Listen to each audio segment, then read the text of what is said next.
नमस्कार मित्रांनो, आजचा हा व्हिडिओ खास करून महिलांसाठी आहे.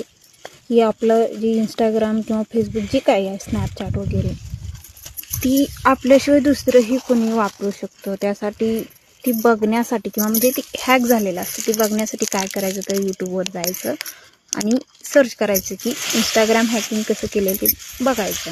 मग त्यानुसार तुम्ही बघून तुमचा इंस्टाग्राम वगैरे किंवा फेसबुक म्हणा काही असेल ती हॅक झालं आहे की नाही ती बघायचं. हॅक जर झाला असेल तर तुमच्या त्या इंस्टाग्रामचा वगैरे वापर होतो लाईक्स, व्ह्यूज आणि मेसेजिंगसाठी. मग ती मेसेज करतात म्हणजे समोरच्या व्यक्तीला वाटतं की जो फोटो दिसतोय तोच व्यक्ती तुमच्याशी बोलत आहे. त्यामुळं आपली आय डी हॅक आहे की नाही हे बघण्यासाठी तुम्ही यूट्यूब किंवा गुगलवर सर्च करून बघू शकता आणि त्यानुसार तुम्ही तुमचा मोबाईल सेट करू शकता. त्यामुळे मेसेज कोणी जर करत असेल तर अजिबात रिप्लाय द्यायचा नाही, खास करून महिलांसाठी.